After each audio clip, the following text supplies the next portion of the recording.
번호표도 안 뽑고 왜 자꾸 창구 앞으로 오시는 거죠? 다른 고객들이 불편해하고 계시잖아요. 여기서 나가주시겠어요? 다른 고객분들께 불쾌감을 주고 계십니다. 여긴 은행입니다. 냄새나는 분이 창구 앞에 서 계시면 다른 손님들까지 불편해하잖아요. 사람을 판단하는 기준이 그저 겉모습입니까? 사람을 보는 눈이 그 정도였다는 게 참 씁쓸하네요. 서울 강남의 번화한 은행 한복판에서 벌어진 단 하루의 사건. 낡은 옷에 눅눅한 냄새가 밴 한 노인을 무시한 결과는 상상도 못한 거대한 파장을 몰고 왔다. 단지 외모 하나로 판단했던 사람들 앞에 300억 자산가의 정체가 드러나는 순간 모든 것은 뒤집혔다. 안녕하세요. 서랍 속 사연입니다. 이 영상이 감정을 건드렸다면 구독과 좋아요, 알람 설정까지 부탁드립니다.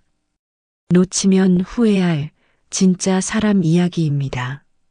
그날 서울 마포구 한복판에서 모든 게 시작됐다. 비가 갠 직후 눅눅한 공기 사이로 한 노인이 묵묵히 발걸음을 옮기고 있었다. 정만수 씨였다. 낡은 베이지색 재킷, 바랜 카키 바지, 그리고 해진 운동화. 냄새는 쉽게 지워지지 않는 생활의 흔적이었다. 그는 마포역 근처 은행으로 들어섰다. 고개를 숙인 채 번호표도 뽑지 않고 조심스레 창구 앞으로 다가갔다. 창밖으로 스며든 빛이 유리창에 어슴풀에 반사되는 조용한 아침. 은행은 아직 이른 시간이라 비교적 한산했지만 의자에 앉은 몇몇 고객들의 시선이 그를 따라 움직였다. 그 순간 창구에서 바쁘게 키보드를 두드리던 김소라 씨의 얼굴이 굳었다. 마치 무언가 거북한 냄새를 맡은 듯 미간을 찌푸리며 슬쩍 주변을 둘러보더니 정만수 씨 쪽으로 눈길을 고정했다. 그의 옷차림, 외모, 그리고 자세. 짧은 순간의 판단이 모든 것을 결정지었다. 말은 하지 않았지만 눈빛은 분명했다. 노숙자다. 김소라 씨는 자리에서 일어나 경비원을 향해 손짓을 했다. 그리고 낮은 목소리로 말했다. 저분, 창구 이용은 어렵겠어요. 그 한마디에 분위기는 순식간에 얼어붙었다. 의자에 앉아있던 고객 하나가 불편한 표정으로 자리를 옮겼고 다른 고객은 코끝을 가렸다. 아무도 정만수 씨에게 물어보지 않았다. 왜 왔는지, 어떤 사연이 있는지. 경비원은 어깨를 움츠리며 다가왔고 정만수 씨는 아무 말 없이 고개를 끄덕이며 은행 밖으로 천천히 발걸음을 옮겼다. 그 뒷모습은 말할 수 없이 쓸쓸했고 서울의 초여름 햇살마저 그의 어깨 위에 차갑게 내려앉았다. 아무도 멈추지 않았다. 아니, 멈추려 하지 않았다. 서울 마포구의 오래된 다세대 주택, 비좁은 복도 끝에 자리한 3층 집에서 정만수 씨는 오랜만에 검은 정장을 꺼냈다. 군더더기 없는 셔츠에 매끈하게 다려진 바지, 광택이 살아있는 구두까지. 거울 앞에 서서 넥타이를 맨 손은 약간 떨렸지만 그 눈빛만큼은 흔들림이 없었다. 오래전 아내가 입던 한복이 아직도 장롱 안에 곱게 접혀 있는 그 방. 창밖으로 손주들이 다니는 초등학교가 보였다. 정만수 씨는 평생을 서울시 공무원으로 살았다. 결코 눈에 띄는 삶은 아니었지만 단 한 번도 비리를 저지르거나 남을 속인 적은 없었다. 그의 손은 굳었고 걸음은 느렸지만 마음만큼은 그 어떤 이보다도 단단했다. 아내가 암으로 세상을 떠난 건 벌써 10년 전이었다. 그날 이후 삶의 색은 사라졌다. 아내 없이 맞는 겨울은 유난히 길었고 봄은 쉽게 찾아오지 않았다. 그저 견디는 나날이었다. 하지만 그는 주저앉지 않았다. 남겨진 아들과 딸, 그리고 3명의 손주들에게 조금이라도 보탬이 되고 싶었다. 자녀들은 이미 가정을 이루고 서울 각지에 흩어져 살았고 자신을 챙길 겨를도 없었다. 그 틈에 그는 묵묵히 한 가지를 준비해 왔다. 은퇴 후 평생 모은 퇴직금 일부로 주식을 시작했다. 처음엔 생소하고 두려웠지만 묵묵히 보고 분석하고 기록하며 투자에 몰두했다. 기술주가 급등하던 시절에도 부동산 가격이 요동치던 시절에도 감정을 섞지 않고 숫자만을 믿었다. 한때 시세가 반토막이 난 적도 있었지만 그는 오히려 더 매입했다. 그렇게 15년. 그의 계좌에는 300억이 넘는 자산이 쌓였다. 신문이나 뉴스에 등장하는 그 어떤 대기업 창업주도 아니었고 강남에 건물을 가진 것도 아니었다. 하지만 숫자는 거짓말을 하지 않았다. 그 자산의 일부는 이미 손주들을 위해 대학 적금 형태로 예치되어 있었다. 이름도 없이 연락도 없이 그는 그저 매달 작은 금액이 이체되는 것을 확인하며 스스로를 위로했다. 서울이라는 도시는 그를 알아주지 않았다. 늘 혼자 식사를 했고 병원에도 혼자 다녔으며 은행에도 혼자 갔다. 그러나 이상하게도 그는 누구보다도 사람을 믿었다.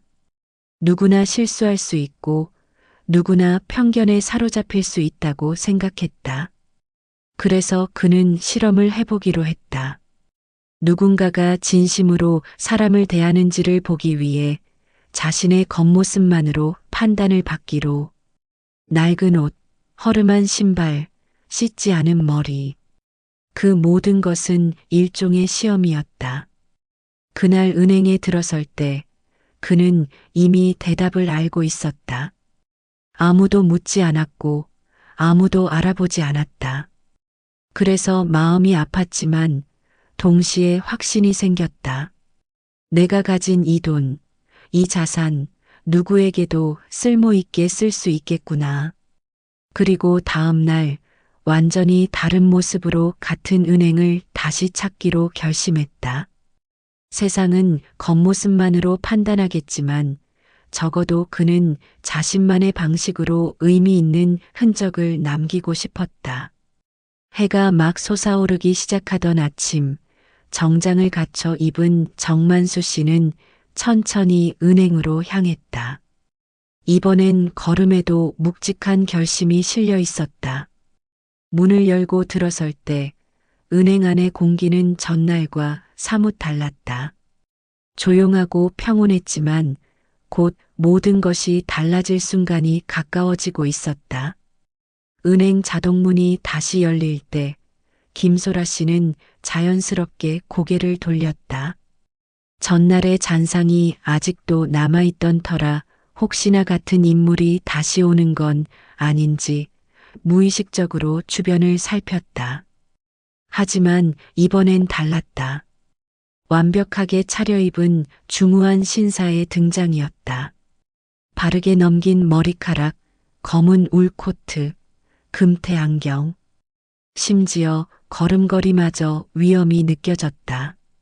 그 신사는 곧장 VIP 창구로 향했다. 평소와 다름없이 번호표를 뽑지 않았지만 이번엔 아무도 제지하지 않았다. 심지어 안내 직원을 향해 눈짓 한 번 없이 자리를 차지했다. 김소라 씨는 입술을 달싹였지만 말이 나오지 않았다. 어디선가 본 듯한 얼굴이었다. 하지만 그 낡은 옷과 불쾌한 냄새의 기억이 머릿속에 강하게 박혀 있어 동일인이라 단정짓기 어려웠다. 잠시 후 박영철 지점장이 은행홀을 지나 VIP 창구를 향해 걸어왔다. 은근한 향수가 어우러진 그의 단정한 모습과는 달리 눈가엔 바쁜 일정의 피로가 깃들어 있었다. 하지만 정장을 입은 노인을 보는 순간 걸음을 멈추었다. 인사팀에서 받은 VIP 고객 경고 알림의 이름이 머릿속을 스쳤기 때문이다. 정만수 씨는 아무런 표정 변화 없이 조용히 말했다. 300억 인출하려고 왔습니다. 그 말이 끝남과 동시에 주변 공기가 순식간에 얼어붙었다. 김소라 씨의 심장은 큰 북처럼 요동쳤다. 입을 다물고 있었지만 머릿속은 빠르게 돌아가기 시작했다. 지점장도 순간 말을 잊었다. 300억? 수많은 고객을 상대해 왔지만 단번에 300억 인출 요청을 한 이는 처음이었다. 무엇보다 놀라운 건 그 목소리였다. 바로 어제 경비원에 의해 쫓겨났던 그 노인. 동일한 톤, 동일한 발음. 그제야 퍼즐 조각들이 하나씩 맞춰지기 시작했다. 김소라 씨는 숨을 들이쉬었지만 쉽게 내쉬지 못했다. 얼굴이 창백해졌다. 마른 침을 넘기며 반사적으로 자리에서 일어났고 다급히 인사하며 가까이 다가갔다. 손을 모아 사과의 말을 하려 했지만 정만수 씨는 고개를 돌려 창밖을 바라볼 뿐이었다. 어제는 정말 죄송했습니다. 박영철 지점장이 재빨리 끼어들며 예의를 갖추었지만 정만수 씨는 가볍게 고개만 끄덕였다. 사과는 필요 없습니다. 그저 확인하고 싶었을 뿐이에요. 그 말 한마디에 은행 안의 모든 소음이 멈춘 듯한 착각이 들었다. 고객, 직원, 심지어 경비원까지 숨을 죽였다. 김소라 씨는 차마 눈을 들지 못했다. 어제 자신이 내뱉은 무표정한 판단, 손사래, 그리고 비웃음이 머릿속을 들쑤셨다. 지점장은 황급히 VIP 응대실로 자리를 옮기겠다고 제안했다. 하지만 정만수 씨는 그 자리에 그대로 앉아 조용히 말했다. 이 자리면 충분합니다. 어차피 저는 보여주는 걸 원하지 않았으니까요. 직원들은 분주히 움직였고 김소라 씨는 무언가를 되돌릴 수 있을까 그 물음을 가슴에 품은 채 자신이 앉았던 자리를 물끄러미 바라보았다. 그날 오후 인출 요청이 완료되고 정만수 씨는 조용히 사라졌다. 화려한 배웅도 없었고 누군가 손을 흔들지도 않았다. 하지만 은행 안에 남겨진 이들은 아무 말도 할 수 없었다. 말보다 묵직한 침묵만이 그 자리를 채웠다. 그 이후 정만수 씨가 실제로 누구인지, 어떤 자산을 소유한 사람인지, 왜 그런 행동을 했는지에 대한 소문이 은행 전역에 퍼지기 시작했다. 확인된 계좌 내역, 기부 기록, 수십 년간 유지된 투자 패턴, 그 모든 것이 그의 진심을 증명하고 있었다. 그러나 진짜 반전은 아직 시작도 되지 않은 상태였다.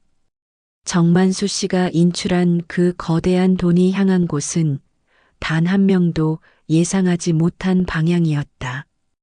은행 시스템 상으로 기록된 300억 원은 정만수 씨의 이름 아래 정확히 처리되었다. 하지만 그 막대한 자금이 어디로 이동할 것인지에 대한 내부 회의는 지점장실 안에서 빠르게 열렸다. 수십억만 되어도 내부 이사회에 보고 대상이 되는 금액인데 300억이라니. 은행 전체가 비상에 가까운 상태였다. 그러나 정만수 씨는 놀랍도록 단호했다. 2장의 서류, 한 장은 전액 기부 의향서, 다른 한 장은 기부처 지정 확인서였다. 첫 장엔 국내에서 활동 중인 아동 구호단체 2곳의 이름이 명확히 적혀 있었고, 두 번째 장에는 자신이 오랫동안 지원해온 지역 복지재단의 계좌가 기입되어 있었다. 총액 300억 중 200억은 두 단체의 균등 분배 기부, 나머지 100억은 지역 아동복지재단의 미래 장학사업기금으로 예치. 이름도 올리지 않았다. 익명 기부. 아무런 조건도 붙지 않았다. 단 하나의 바람이라면 아이들이 웃었으면 좋겠다는 말뿐이었다. 은행은 충격에 빠졌다. 처음엔 이 자금이 혹시 탈세나 불법 자금이 아닐까 의심까지 했지만 그 어떤 검증 절차도 완벽히 통과했다. 심지어 정만수 씨는 세무 담당 변호사의 공식 입장과 기부에 따른 절차 계획서까지 준비해 두고 있었다. 언론은 곧 이 사실을 알아챘다. 노숙자로 오해받은 300억 자산가, 검소한 투자자, 침묵 속의 기부, 한 남자의 묵묵한 실험이 남긴 사회적 질문 등의 제목이 뉴스 헤드라인을 장식했다. 기사에는 전날 창구에서 벌어진 일이 상세히 묘사되어 있었고, 실제로 해당 은행에서 촬영된 CCTV 일부가 모자이크 처리된 채 뉴스에 나왔다. 김소라 씨의 얼굴도 흐릿하게 나왔고, 인터넷에서는 곧 그녀에 대한 비난이 빗발쳤다. 직업의식보다 사람됨됨이가 먼저다. 그가 부자였기에 문제였던 거고, 가난했다면 여전히 쫓아냈을 것이라는 댓글들이 줄을 이었다. 은행은 급하게 사과문을 게재했지만 여론은 좀처럼 가라앉지 않았다. 소라 씨는 며칠 후 인사위원회에 출석하게 되었다. 회의실의 분위기는 무겁고 차가웠다. 상부에서는 기준에 맞는 대응이었다는 입장을 내놓기도 했지만 영상 속 그녀의 눈빛과 손짓, 경비원을 부른 장면이 무엇보다 결정적인 증거가 되었다. 그녀는 입술을 꾹 다문 채 앉아 있었다. 아침마다 메이크업으로 감췄던 자부심은 사라진 지 오래였다. 실적과 경쟁에 익숙했던 그곳엔 사람에 대한 따뜻함이 없었다. 박영철 지점장 역시 책임에서 자유롭지 않았다. VIP 응대 매뉴얼 부실 교육, 실적 중심의 직원 관리 방식, 고객 응대 기준의 자의성. 본사에서는 관리 책임을 명목으로 그를 강원도 소도시 지점으로 발령냈다. 발령 통보서를 들고 사무실을 나서는 그의 걸음은 묘하게 느렸다. 나름 최선을 다했다고 믿었지만 누구에게 최선을 다했는지에 대한 질문은 피해왔다. 반면 정만수 씨는 다시 마포로 돌아왔다. 조용히 일상으로. 여느 때처럼 시장에서 단감 2개와 생선을 샀고 가방엔 아직도 100억 예치 확인서 사본이 들어 있었다. 아무도 몰랐다. 그의 진짜 얼굴을.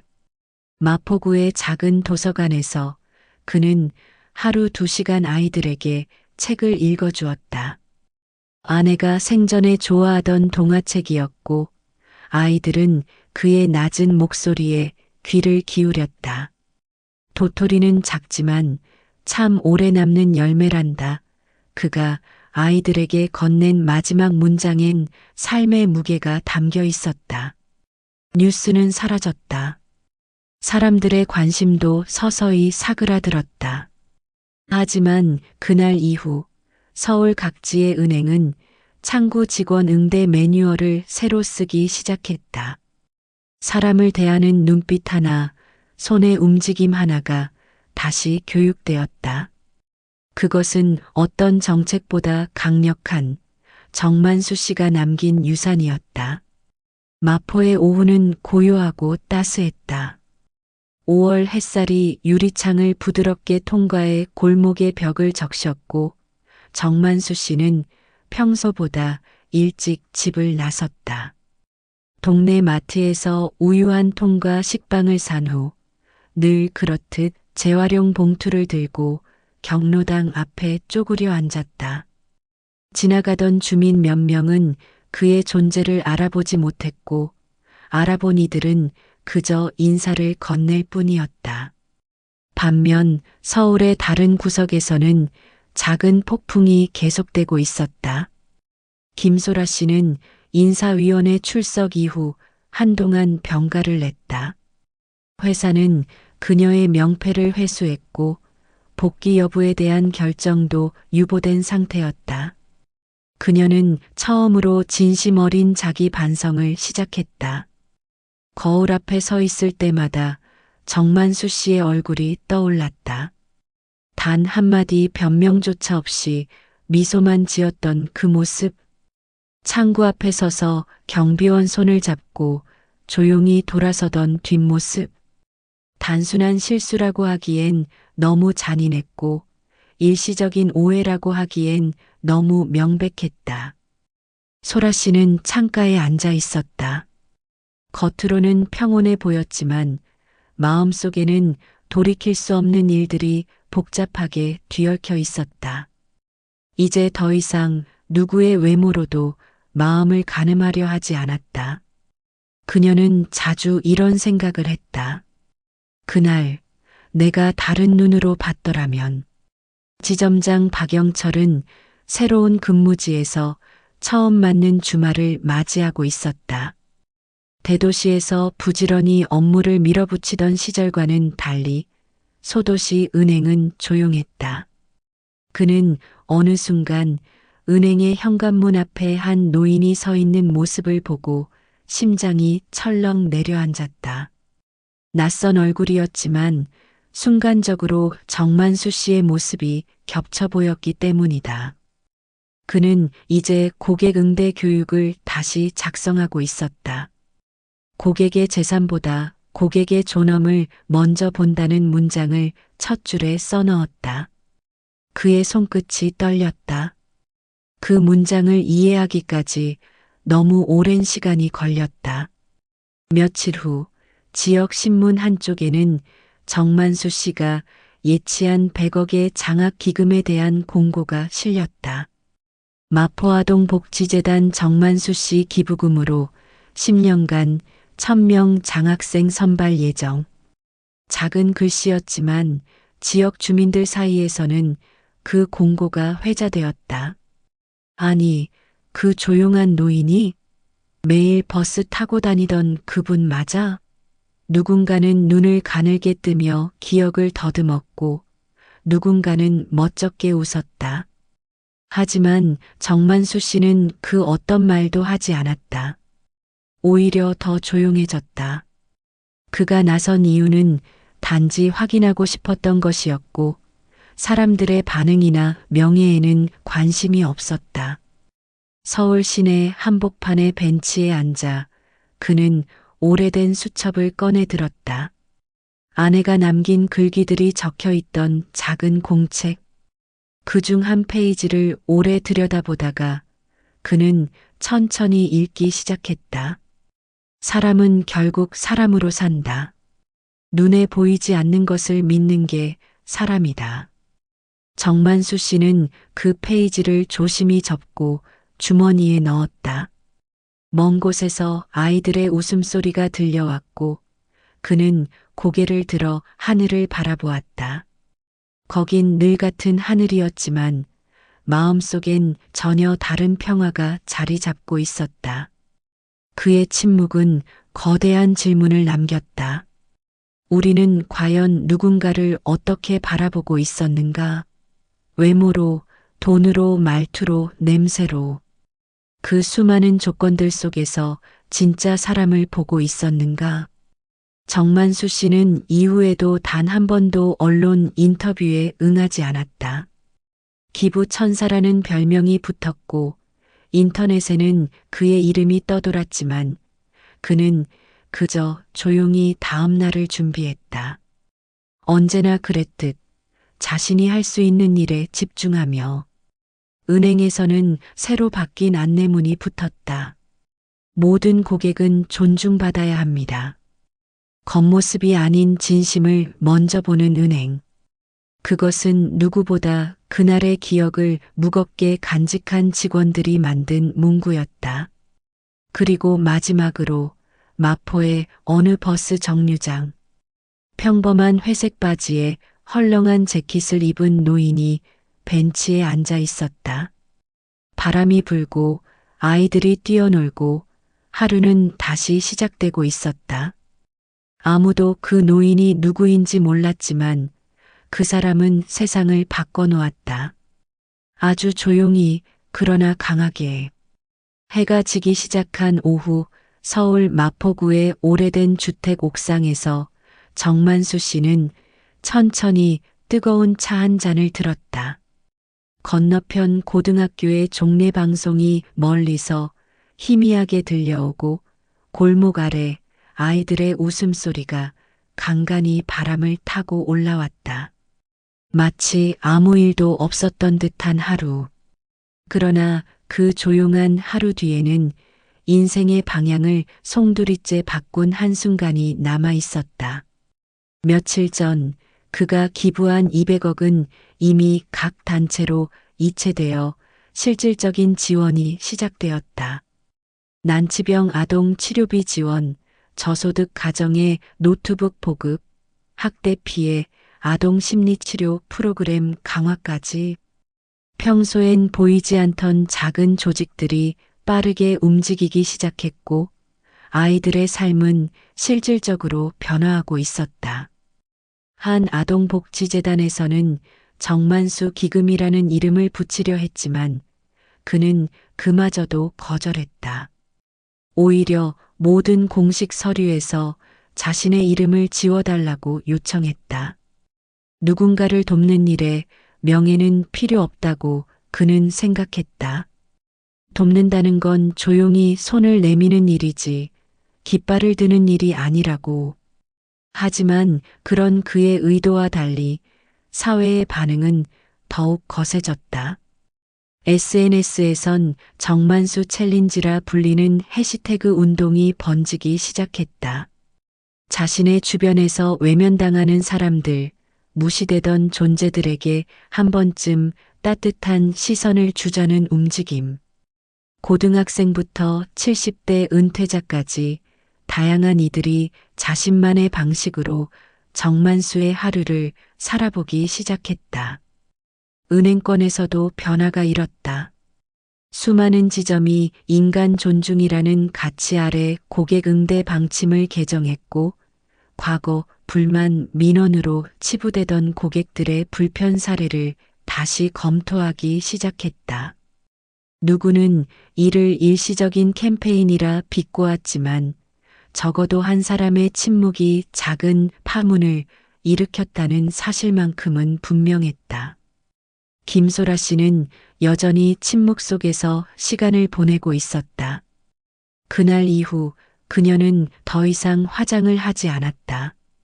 누군가를 만나면 먼저 웃으려 노력했고 불쾌한 냄새가 나더라도 인상을 찌푸리지 않았다. 처음엔 연기처럼 어색했다. 그러나 시간이 지나면서 그 연기는 조심스러운 다짐이 되었고 마침내 작은 습관으로 굳어졌다. 그녀는 자원봉사를 시작했다. 매주 토요일 인근 복지관에서 장애 아동들과 시간을 보내며 조심스럽게 천천히 자신을 다시 구성해 가고 있었다. 아직도 사람들의 눈빛이 무섭고 지나가는 말 한마디에 숨이 막히곤 했지만 다시는 외모만으로 누군가를 정의하지 않겠다고, 그날 자신이 저지른 실수를 2번 다시 반복하지 않겠다고 다짐했다. 박영철 지점장은 강원도의 작은 은행에서 한 달을 보낸 후 결국 본사 교육부로 복귀했다. 그에겐 아직도 많은 과제가 남아 있었고 스스로가 조직의 한 부분으로서 무언가를 바꿔야 한다는 책임감이 생겼다. 그는 매월 신입 직원들에게 사례 강의를 진행하기 시작했다. 그 첫 슬라이드는 언제나 한 문장으로 시작됐다. 사람을 무시한 순간 당신의 조직은 고객을 잃습니다. 정만수 씨는 그 모든 소식을 멀리서 지켜보고 있었다. 신문도 뉴스도 이제 자주 보지 않았고 SNS도 하지 않았다. 하지만 편지 한 통을 받고 나서 며칠 동안 마음이 잔잔한 물결처럼 흔들렸다. 발신인은 익명이었지만 글씨체는 또박또박했고 내용은 짧고 단순했다. 당신 덕분에 제 아이가 치료를 받습니다. 이름도 없이 얼굴도 없이 주신 그 온기가 제게는 세상에서 가장 따뜻했습니다. 그 편지를 다 읽은 날 그는 아내의 사진 앞에 앉아 오래도록 무언가를 의존렸다. 누구에게 들려주는 말이 아니었고 그저 자기 자신에게 건네는 말처럼 부드럽고 낮은 속삭임이었다. 아내가 살아 있었다면 그도 이 모든 것을 함께 나눴을 것이다. 그러나 지금은 홀로 그 빈자리에 잔을 올리고 조용히 인사를 전할 뿐이었다. 마포의 저녁이 서서히 내려앉고 동네 작은 교회에서 종소리가 들려왔다. 정만수 씨는 다시 천천히 자리에서 일어나 골목을 걸었다. 주머니 속엔 여전히 다른 열쇠와 아내의 수첩, 그리고 그날의 은행 영수증이 있었다. 그는 알고 있었다. 이 세상은 여전히 불완전하고 사람들은 여전히 서툴며 변화는 느릴 수밖에 없다는 것을. 하지만 단 한 번, 단 한 장면으로 누군가의 시선을 바꿀 수 있다면 그걸로 충분하다고 믿었다. 서울 마포구의 어느 잔잔한 밤, 바람이 천천히 창틀을 스치고 지나가고 있었다. 그날도 정만수 씨는 잠들지 못한 채 방 안에서 작은 탁상시계를 바라보고 있었다. 초침이 돌아가는 소리가 유독 크게 느껴졌다. 언론의 열기가 식은 뒤에도 그는 자신의 방식대로 하루하루를 살아가고 있었다. 조용하고 단순한 삶, 그러나 아주 깊고 진한 울림을 가진 날들이었다. 그는 매주 화요일마다 도서관에 가 책을 한 권씩 빌렸다. 아이들에게 읽어줄 동화책부터 자신이 좋아하는 역사서까지 다양한 책들이 그의 손길을 거쳤다. 마을 복지센터에선 그를 할아버지 선생님이라고 불렀다. 아이들은 그를 두려워하지 않았고 오히려 손을 잡고 달라붙곤 했다. 그 따뜻한 눈빛과 느릿한 말투 속에 진심이 배어 있다는 걸 아이들은 본능적으로 알아채곤 했다. 한 번은 한 아이가 그에게 물었다. 할아버지, 왜 우리한텐 이렇게 잘해요? 그는 미소만 지었고 말없이 책을 한 장 넘겼다. 그 장면엔 한 마리의 새가 높은 담장을 넘어 날아가는 그림이 있었다. 정만수 씨는 아이의 머리를 쓰다듬으며 작게 말했다. 새는 날 수 있단다. 누가 못 날게 해도 언젠간 넘을 수 있어. 그 말은 아이에게도 그리고 스스로에게도 하는 말이었다. 자신 또한 인생이라는 높고 두터운 담장을 넘기 위해 수십 년을 걸어온 셈이었다. 그의 기부 소식이 닿은 또 다른 곳에서도 변화가 일어났다. 지방의 한 보육원에서는 방치되었던 도서관이 새 단장을 했다. 컴퓨터가 도입되고 방음 설비가 된 상담실이 생기고 아이들을 위한 뮤직룸도 마련되었다. 그 옆 벽엔 작게 적힌 문구 하나가 있었다. 사람은 보이지 않는 것을 보고 살아간다. 정만수. 그 문장을 읽은 한 청소년은 그렇게 말했다. 나도 언젠가 누군가를 도울 수 있을까? 그 물음은 더 이상 막연한 희망이 아니었다. 정만수 씨가 남긴 흔적은 누군가의 가능성을 자극하고 있었고 그 가능성은 곧 누군가의 새로운 삶이 되어가고 있었다. 그리고 또 한 사람. 김소라 씨는 이제 은행을 그만두었다. 복직은 가능했지만 그녀는 직접 사표를 제출했다. 실적이라는 벽 안에 갇혀 있을 땐 보이지 않던 것들이 시간이 흐르면서 또렷이 다가왔다. 사람의 온기, 실수의 무게, 그리고 보이는 것, 너머를 보는 눈. 지금은 작은 사회적 기업에 들어가 취약계층 어르신들을 위한 금융 상담을 전담하고 있었다. 그녀는 아직도 실수할까 두렵다고 고백했지만 그 두려움 덕분에 누구보다 신중하게 사람을 마주할 수 있었다. 처음엔 주저하며 마주 앉던 어르신들이 나중엔 따뜻하게 웃으며 그녀에게 손을 내밀었다. 그리고 종종 묻곤 했다. 예전엔 무슨 일 하셨어요? 그럴 때마다 소라 씨는 말없이 웃으며 고개를 끄덕였다. 조금 오래 돌아왔어요. 하지만 지금이 좋아요. 박영철 전 지점장은 이제 본사의 사례 분석실에서 일하고 있었다. 그의 사무실엔 흑백 인물 사진 하나가 붙어 있었다. 낡은 점퍼와 뿔테 안경을 쓴 중년 남성의 정면 사진.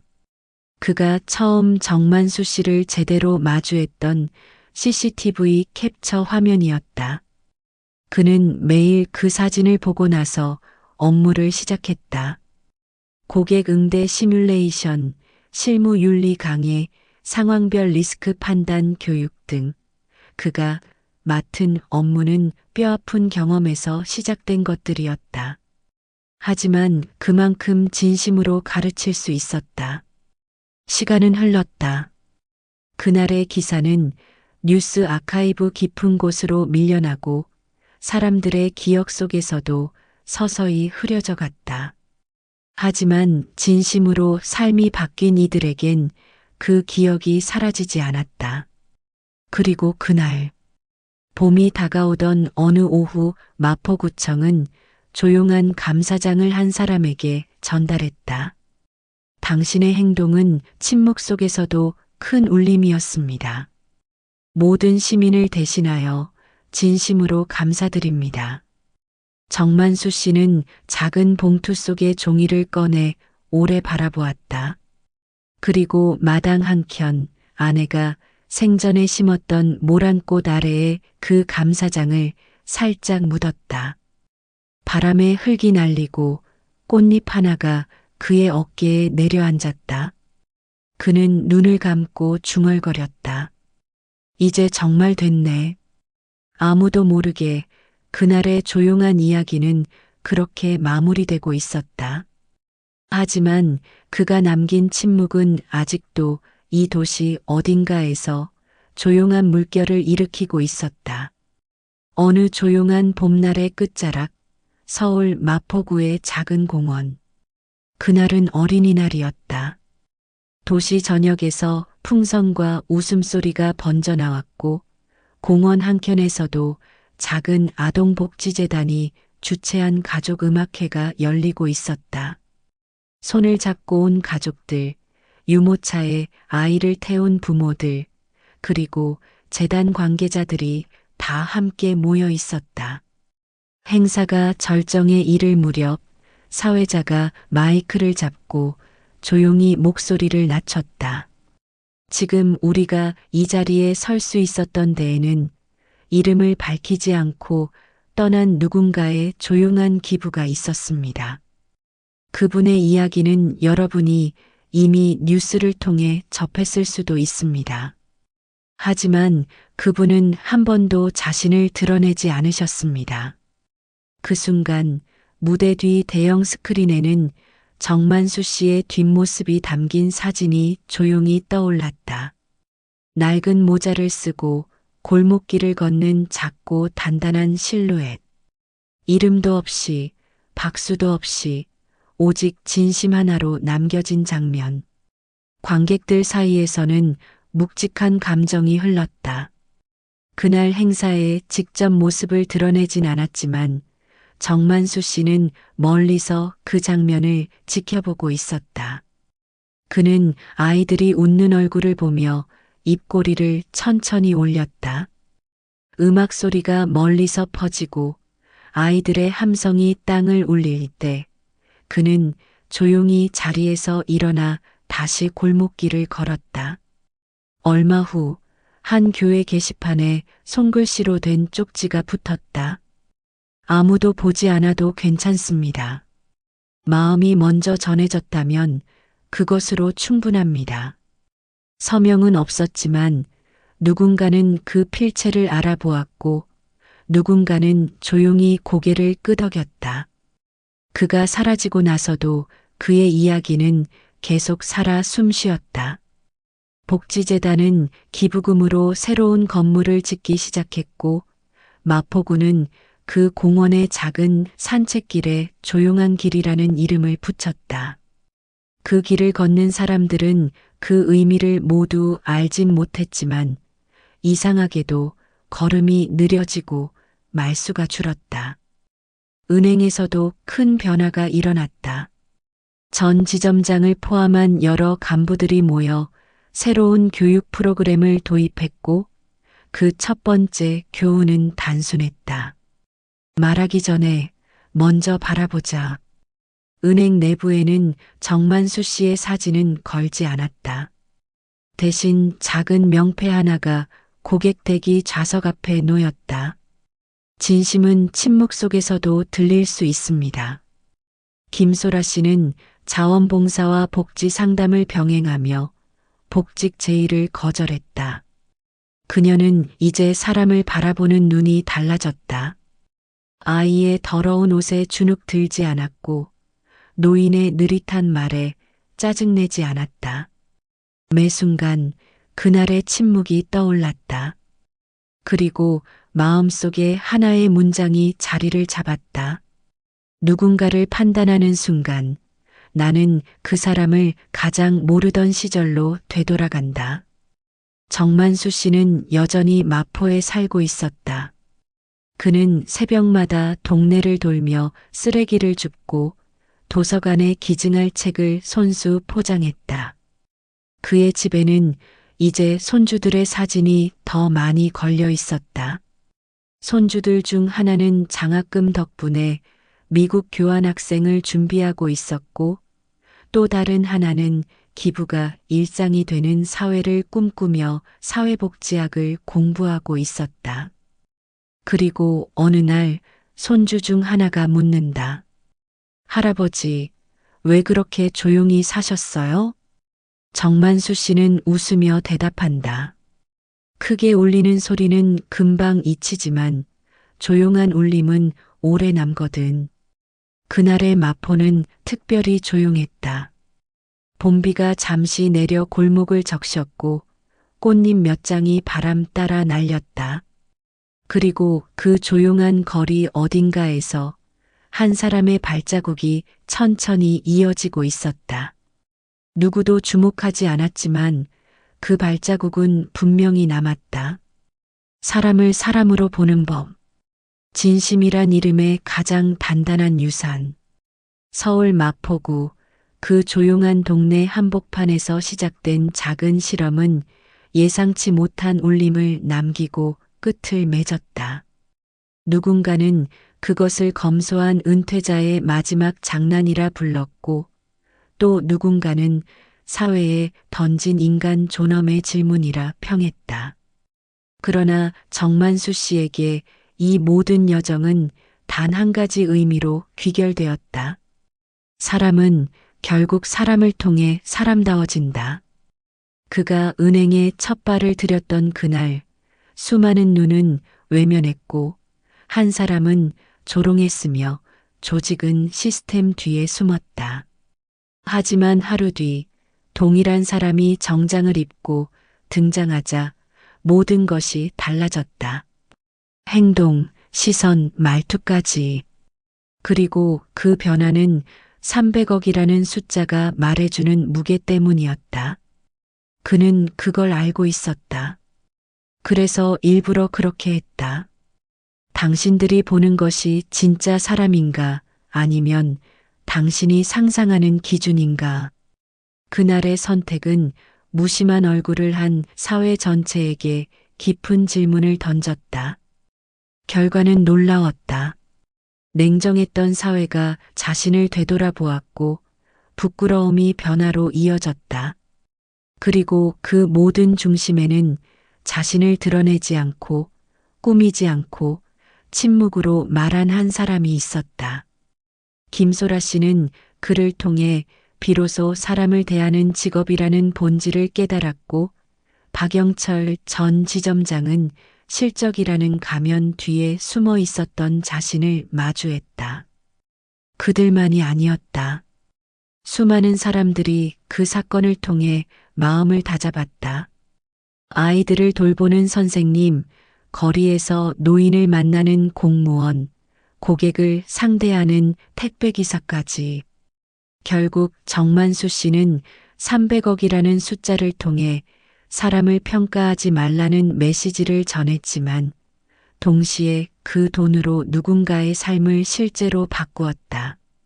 그가 기부한 200억은 수천 명의 아이들에게 미래를 주었고 예치된 100억은 장학금이라는 이름으로 10년, 20년 동안 아이들의 삶을 지탱할 것이다. 그는 유명해지지 않았고 방송에도 출연하지 않았으며 어떤 상도 받지 않았다. 그러나 사람들은 그의 이야기를 기억했다. 이름 없는 기부자, 단 하루의 행동으로 세상을 조용히 바꿔놓은 사나이. 마포구의 작은 골목엔 지금도 아이들이 뛰어놀고 공원 한켠의 산책길엔 조용한 길이라는 팻말이 사람들의 걸음을 잠시 멈추게 한다. 이 길은 진심으로 걸어가신 한 분의 발자국을 기억합니다. 그는 떠나지 않았다. 그저 더 깊은 침묵 속으로 들어갔을 뿐이다. 그러나 누군가가 사람을 얕보는 눈빛을 보일 때, 누군가가 조건 없이 타인을 도울 때, 그 이름 없는 울림은 어딘가에서 다시 살아난다. 여러분은 어떻게 생각하시나요? 만약 여러분이 그 창구 앞에 있었다면 정만수 씨를 어떻게 대했을까요? 댓글로 여러분의 생각을 남겨주세요.